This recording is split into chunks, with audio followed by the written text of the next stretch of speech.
ሰላም ውድ የቻናላችን ቤተሰቦች ዋዱ ዞን ነን። ዛሬም እንደተለመደው አስፈሪና አስደንጋጭ የሆነ የአንድ ዶክተርን ታሪክ ዘንላችሁ መተናል።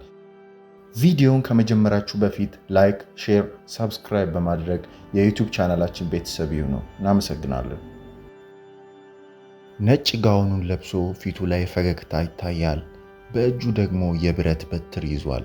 ወደ እርሱ የሚመጡ ሰዎች በብትሩ ወደ ቀኝ ወይም ወደ ግራ ይጠቁማቸዋል።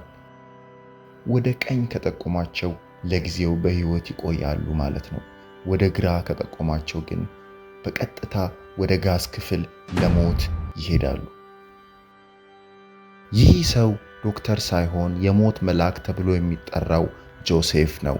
ዛሬ በዓለም ታሪክ ውስጥ እጅግ ዘግናኝ አስፈሪ ስለሆነው ሰው እናወራለን። ጆሴፍ በናዚ ጀርመን ወቅት በኦሽዊትስ የማጎሪያ ካምፕ ውስጥ ይሰሩ ከነበሩ ዶክተሮች አንዱ ነበር። ነገር ግን እሱ ከሌሎቹ የሚለየው ሰዎችን እንደ ሰው ሳይሆን እንደ ላቦራቶሪ አይጥ በማየቱ ነበር። ጆሴፍ በተለይ በመንትዮች ላይ ትልቅ ፍላጎት ነበረው።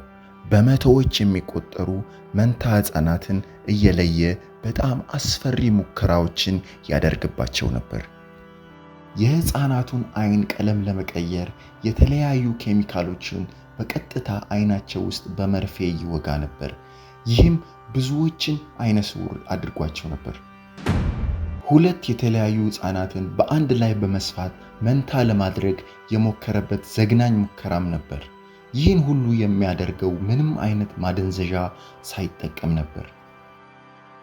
ጆሴፍ እነዚህን ሁሉ ግፎች ሲፈጽም ምንም አይነት የጸጸት ስሜት አይሰማውም ነበር። ሙከራውን ያደረገባቸው ሰዎች ሲሞቱ እንደ ቆሻሻ ይጥላቸው ነበር።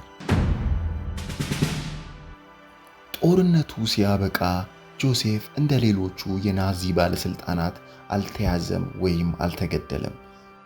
ስሙን በመቀየር ወደ ደቡብ አሜሪካ አምልጦ ለብዙ ዓመታት ተሸሽጎ ኖሯል። እስራኤሎች እሱን ለመፈለግ በተለያዩ ሀገራት በሚሊዮን የሚቆጠሩ ዶላሮችን ቢያወጡ እሱን ግን በጭራሽ ሊያገኙት አልቻሉም ነበር። ጆሴፍ ግን ራሱን በመቀያየር ለረጅም ጊዜያት በተለያዩ የዓለማችን ክፍሎች በነፃነት ይኖር ነበር። በመጨረሻም በ1979 ዓ.ም በብራዚል ባህር ዳር ሲዋኝ በድንገተኛ የልብ ህመም ከዚህ ዓለም በሞት ይለያል። የጆሴፍ ትክክለኛ ማንነት የታወቀው ጆሴፍ ከሞተ ከብዙ ዓመታት በኋላ በተደረገለት የአጥንት ዲኤንኤ ምርመራ ነው። ጆሴፍ የሰው ልጅ ዕውቀት ከሰብአዊነት ሲለይ ምን ያህል አደገኛ ሊሆን እንደሚችል ትልቅ ማሳያ ነው።